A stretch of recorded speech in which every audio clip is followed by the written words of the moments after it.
تیسرے کو کہا جس نے کہا تھا میں نکاح نہیں کروں گا، کہا میں نے عورتوں سے شادیاں بھی کر رکھی ہیں۔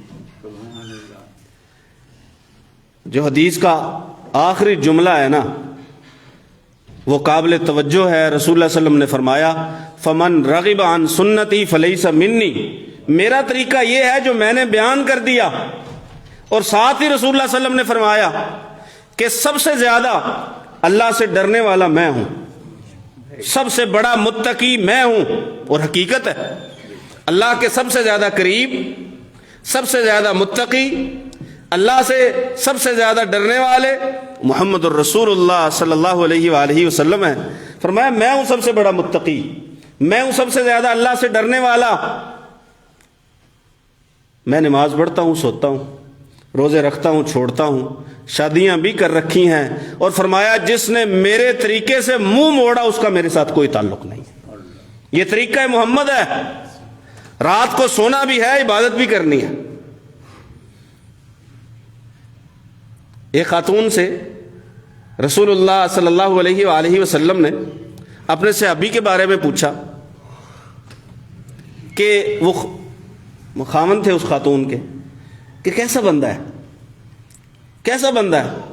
اس نے کہا بڑا اچھا بندہ ہے، رات عبادت میں گزار دیتا ہے، دن روزے میں گزار دیتا ہے، رات عبادت میں، دن روزے میں۔ ہم تو ایسے بندے کو کہیں گے کہ بڑا پہنچا ہوا بندہ ہے، بڑا نیک بندہ ہے۔ رسول اللہ صلی اللہ علیہ وسلم نے بلوا لیا، ادھر آؤ، بات سنو، تیرے جسم کا تجھ پہ حق ہے، تیری آنکھ کا تجھ پہ حق ہے، تیرے مہمان کا تجھ پہ حق ہے، تیری بیوی کا تجھ پہ حق ہے۔ اکیلی عبادتیں، اکیلی ریاضتیں، اکیلے قیام، اکیلے روزے، حقوق کا خیال نہیں ہے، ایسی عبادت نہ رسول اللہ صلی اللہ علیہ وسلم کو قبول ہے، نہ اللہ تعالیٰ قبول کریں گے۔ واضح کر دیا، واضح کر دیا کہ یہ ہے میرا طریقہ۔ اب بری بات تو نہیں روزے رکھنے میں، بلکہ ایسے بندے کے بارے میں جو بندہ روزہ چھوڑتا ہی نہیں ہے، رسول اللہ صلی اللہ علیہ وسلم نے فرمایا اس بندے کا ایک بھی روزہ نہیں ہے، جو روزہ چھوڑتا ہی نہیں، مسلسل رکھے جاتا ہے، سوائے رمضان کے رسول اللہ صلی اللہ علیہ وسلم نے کبھی بھی پورے مہینے کے روزے نہیں رکھے۔ سوموار جمعرات کا رکھتے یا چاند کی 13، 14، 15 کا رکھتے، اور صحابی آگے ایک رسول اللہ صلی اللہ علیہ وسلم کے پاس، ان سے بھی رسول اللہ صلی اللہ علیہ وسلم نے روزوں کا پوچھا، ان کی بھی روٹین تھی روزے رکھنے کی، تو رسول اللہ صلی اللہ علیہ وسلم نے فرمایا کہ تو ایسا کر، مہینے میں 3 روزے رکھ لیا کر، 13، 14 اور 15۔ چاند کی 13، 14، 15 تاریخیں ایام بیز انہیں کہتے ہیں۔ اس نے کہا جی میں اس سے زیادہ طاقت رکھتا ہوں۔ رسول اللہ صلی اللہ علیہ وسلم نے فرمایا اچھا پھر ہفتے میں 2 رکھ لیا کر، مہینے کے 8 ہو جائیں گے، سوموار اور جمعرات کا رکھ لیا۔ اس نے کہا جی میں اس سے زیادہ طاقت رکھتا ہوں۔ تو رسول اللہ صلی اللہ علیہ وسلم نے فرمایا پھر ایسا کرو 1 دن رکھ لو، 1 دن چھوڑ دو۔ انہوں نے پھر کہا میں طاقت سے، فرمایا اس سے زیادہ کی اجازت نہیں ہے۔ وہ صحابی جب بوڑھے ہوئے نا تو خود کہتے ہیں کہ یہ جو میں نے رسول اللہ صلی اللہ علیہ وسلم سے بات کی تھی، رسول اللہ صلی اللہ علیہ وسلم نے بالکل درست بات کی تھی، کاش میں آپ صلی اللہ علیہ وسلم کی بات کو مان لیتا، 3 روزوں والی کو یا 8 روزوں والی کو۔ مسلسل روزے نہیں رکھنے، یہ طریقہ رسول ہے، اور رسول اللہ صلی اللہ علیہ وسلم نے بتایا ہے جو مسلسل روزے رکھتے ہیں اس کے کوئی روزے نہیں ہیں۔ نماز پڑھنا، روزے رکھنا، اپنے آپ کو اللہ کی عبادت کے لیے وقف کر دینا بڑی بات ہے، بڑی بات ہے، لیکن بات وہی جو شروع میں کی ہے۔ اگر طریقہ رسول نہیں ہے، رات کو قیام کرنے والا، دن کو روزہ رکھنے والا، اللہ کی عبادت کے لیے الگ تھلگ ہونے والا، گھر سے علاقے سے نکل جانے والا، اگر طریقہ رسول نہیں ہے تو قبول، طریقہ رسول نہیں تو قبول نہیں ہے۔ آئیے ہم نے ابتدا میں امام مالک کی بات کی. امام مالک رحمۃ اللہ علیہ، امام مدینہ، امام مسجد نبوی. مسجد نبوی میں بیٹھے، ایک بندہ آ گیا، آگے کہنے لگا کہ میں کہاں سے احرام باندھوں؟ حج یا عمرے کے لیے جانے والا تھا، میں احرام کہاں سے باندھوں؟ امام مالک نے فرمایا ذل حلیفہ سے، جو بیر علی ہے یا ابیار علی، جو مدینہ سے نکلتے ہوئے میقات ہے جہاں پہ احرام باندھا جاتا ہے. مدینہ سے باہر نکل، جیسے ہی باہر نکلیں، یہ مسجد نبوی سے 8-10 میل کا سفر ہے. ذل حلیفہ سے احرام باندھو. اس نے کہا کہ میرا ارادہ یہ ہے کہ میں مسجد نبوی سے احرام باندھوں. میرا کیا ارادہ ہے؟ کیا خیال ہے؟ اچھا ارادہ ہے؟ اچھا ارادہ ہے. مسجد نبوی جس کے بارے میں رسول اللہ صلی اللہ علیہ وسلم نے فرمایا کہ یہاں پہ پڑھی گئی ایک نماز جو ہے اس کا اجر 1000 نمازوں کے برابر ہے. پھر مسجد نبوی میں ایک ٹکڑا ایسا ہے، حضرت عائشہ رضی اللہ تعالی عنہا کے گھر سے لے کے رسول اللہ صلی اللہ علیہ وسلم کے ممبر تک، رسول اللہ صلی اللہ علیہ وسلم نے فرمایا یہ جنت کے باغوں میں سے ایک باغ ہے. یہ مسجد نبوی ہے. اور مسجد نبوی مدینہ میں ہے، جس شہر کے بارے میں رسول اللہ صلی اللہ علیہ وسلم نے فرمایا کہ طاعون کی جو بیماری ہے وہ مدینہ میں داخل نہیں ہوگی. قرب قیامت جب دجال سارے شہروں میں سے گزرتا چلا جائے گا، نہ مکہ میں داخل ہو سکے گا، نہ مدینہ میں داخل ہو سکے گا. مدینہ اور مکہ میں دجال داخل نہیں ہو سکے. جو مسجد ذل حلیفہ ہے وہ تو مدینہ سے باہر ہے، اس کی کوئی خاص فضیلت بھی احادیث مبارکہ میں مذکور نہیں ہے، لیکن مسجد نبوی کی فضیلت ہے. اس نے کہا جی میرا دل یہ کرتا ہے، ظاہر ہے یہ سارے فضائل اس کے ذہن میں ہوں گے، میرا دل کرتا ہے کہ میں یہاں مسجد نبوی میں سے احرام باندھ کے پھر عمرے کے لیے جاؤں یا حج کے لیے جاؤں. امام مالک رحمۃ اللہ علیہ نے فرمایا کہ ایسے تو فتنے میں مبتلا ہو جائے گا. کیسا فتنہ؟ مسجد نبوی سے ایک بندہ احرام باندھنے کی بات کر رہا ہے، فتنہ کیسا؟ کیسے فتنے میں پڑ جائے گا بندہ؟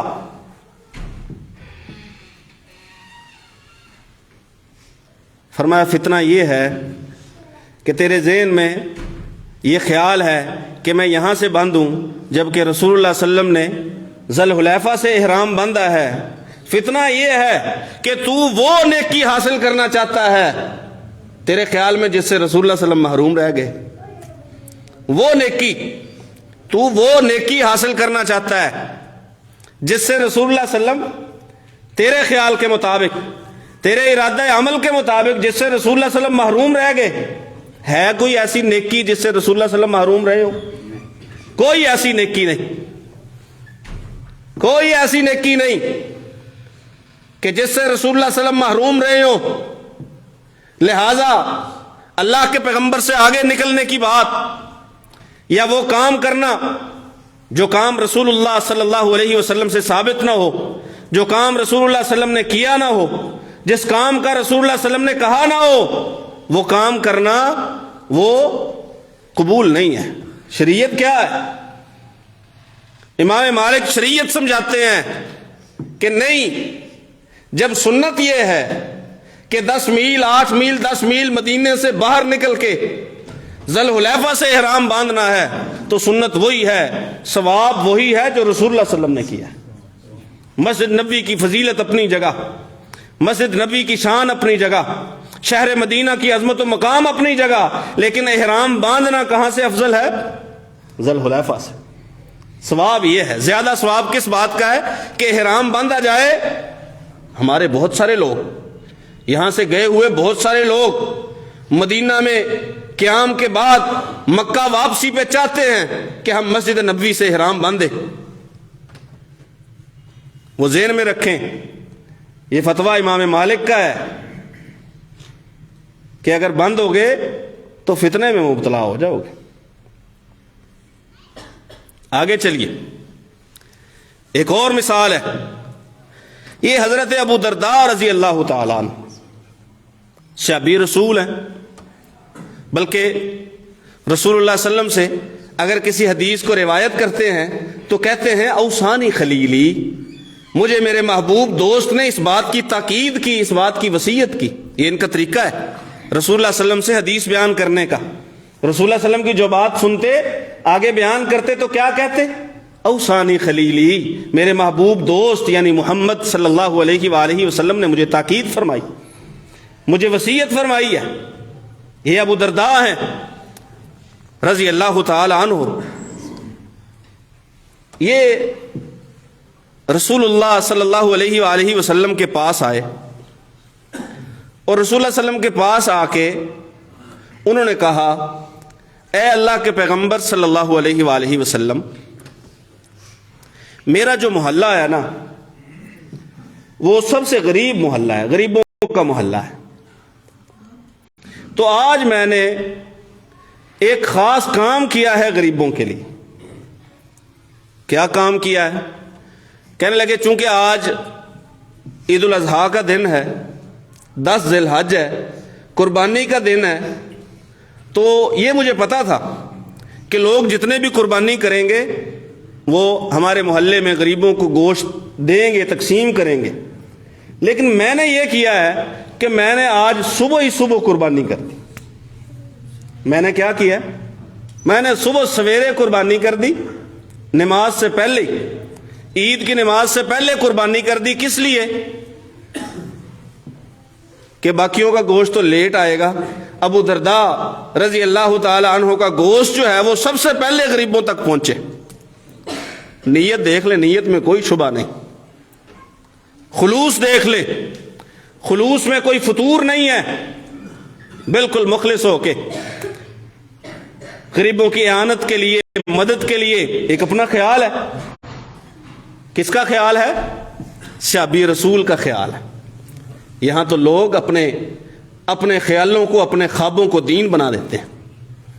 یہ صحابی رسول کا خیال ہے کہ میں نے یہ کام اس لیے کیا ہے کہ غریبوں تک بالکل وقت پہ یا وقت سے پہلے گوشت پہنچ جائے، ان کی ہنڈیا چولہے پہ چڑھ جائے۔ یہ صحابی رسول کا خیال ہے۔ اور یاد رکھیے، خیال چاہے صحابی کا ہو، چاہے اس کا ہو جو حدیث بیان کرتے ہوئے کہتے ہیں کہ میرے جگری دوست نے مجھے یہ بات کہی ہے، بتائی ہے، چاہے خیال اس کا ہو، دین بن سکتا؟ دین نہیں بن سکتا۔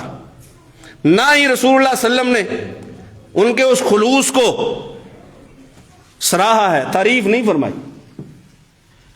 تعریف نہیں فرمائی، بلکہ کیا کہا؟ ابو درداء بات یہ ہے کہ وہ گوشت قربانی کا ہے ہی نہیں، 10 ذی الحج کو کی ہے، 10 ذی الحج کو کی ہے، عید الاضحیٰ کے دن کی ہے، پھر گوشت تقسیم کیا ہے، جیسے آپ نے بتایا اس طریقے کے مطابق گوشت تقسیم کیا ہے۔ قربانی کا وہ قربانی کیوں نہیں ہے؟ رسول اللہ صلی اللہ علیہ وسلم نے فرمایا انہا لحم شاۃ، وہ بس ایک عام بکری جیسے بندہ اپنے لیے ذبح کرتا ہے، وہ گوشت ہے۔ قربانی کا گوشت وہ قربانی نہیں ہے۔ فذبح مکانہا الاخری، اس کی جگہ قربانی کوئی اور جانور ذبح کرنا پڑے گا۔ قربانی کیوں نہیں ہے؟ کیونکہ رسول اللہ صلی اللہ علیہ وسلم کا طریقہ نہیں ہے کہ عید کی نماز پڑھنے سے پہلے قربانی کر دیں، یہ طریقہ رسول نہیں ہے، یہ اللہ کے پیغمبر کی سنت نہیں ہے۔ شریعت تو وہ ہے جو طریقہ رسول ہے۔ قربانی اگر کرنی ہے نماز سے 5 منٹ پہلے بندہ کو، 5 منٹ کا کیا مسئلہ ہے؟ 5 منٹ کی کیا اہمیت ہے؟ لیکن طریقہ رسول ہے نا۔ روزے آنے والے ہیں، کوئی کہہ دے کہ ابھی تو غروب آفتاب میں صرف 1 ہی منٹ رہ گیا ہے نا، 1 منٹ کا کیا ہے؟ 1 منٹ کا کیا ہے؟ طریقہ رسول کی اہمیت سمجھنی ہو تو افطاری کے وقت سے سمجھیے کہ 1 منٹ پہلے بھی آپ کو اجازت نہیں ہے کہ آپ پانی کی گھونٹ بھر لیں۔ اگر بھر لی تو سارے دن کی محنت، سارے دن کی محنت گئی. کوئی کہتا رہے کہ میں نے رکھا ہے, میں نے بھوک برداشت کی, میں نے پیاس برداشت کی, صبح سے لے کے اب تک 1 منٹ کا کیا ہے.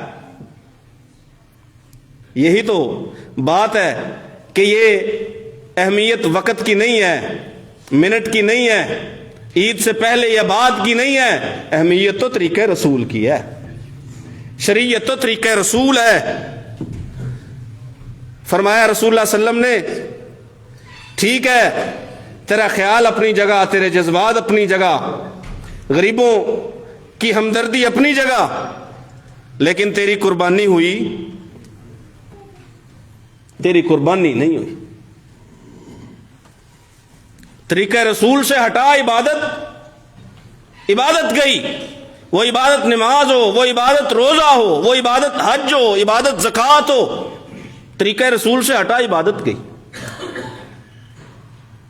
حضرت حذیفہ رضی اللہ تعالی عنہ, انہوں نے ایک شخص کو دیکھا نماز پڑھ رہا ہے, نماز پڑھی. اب ان کی نماز میں جو ہے نا کچھ ایسی چیزیں ہیں جو حضرت حذیفہ رضی اللہ تعالیٰ نے نوٹ فرمائی کہ وہ رکوع و سجود پورے نہیں کرتا, نماز میں اطمینان نہیں ہے. اس کے پاس چلے گئے, کہا کہ کب سے نماز پڑھ رہے ہو, یہ والی نماز, منذ کم تصلی هذه الصلاۃ, یہ نماز کب سے پڑھے جا رہے ہو. اس نے کہا میں یہ نماز 40 برس سے پڑھ رہا ہوں, میں یہ نماز 40 برس سے پڑھ رہا ہوں. جواب سنیے حضرت حذیفہ رضی اللہ تعالیٰ عنہ کا. انہوں نے کہا اس کا مطلب ہے 40 برس تو نے نماز ہی نہیں پڑھی. 40 برس کیا خیال ہے, رکھتے پوری نہیں پڑھتا ہوگا؟ کیا خیال ہے تکبیر تحریمہ سے نہیں شروع کرتا ہوگا؟ سلام پہ اختتام نہیں کرتا ہوگا؟ ساری باتیں تھیں. یہ اہمیت ہے طریقہ رسول کی.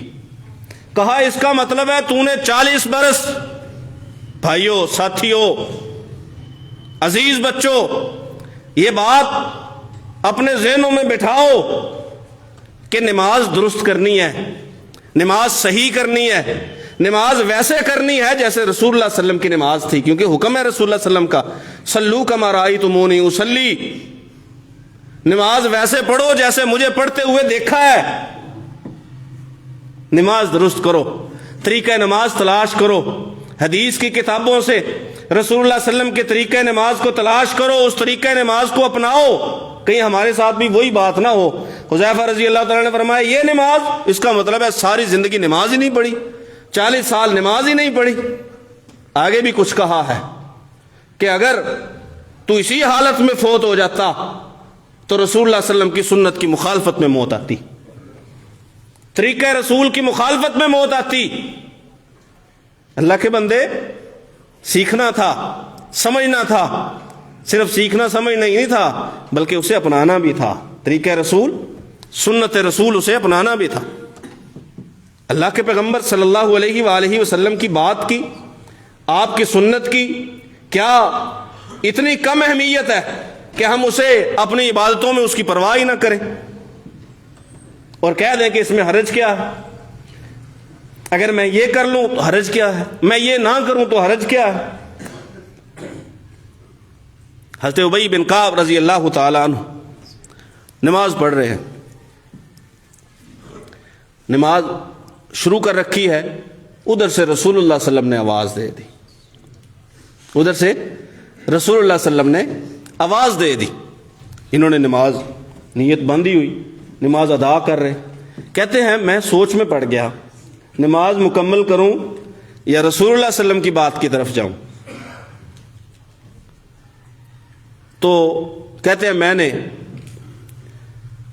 جتنا ہو سکتا تھا نا نماز کو ہلکا کیا اور میں رسول اللہ صلی اللہ علیہ وسلم کے پاس جا حاضر ہوا. رسول اللہ صلی اللہ علیہ وسلم نے فرمایا ابی میں نے آواز دی تھی تو کیوں نہیں آیا, اس وقت کیوں نہیں آیا جب میں نے آواز دی تھی. کہنے لگے اللہ کے پیغمبر میں نماز میں تھا, میں نماز میں تھا.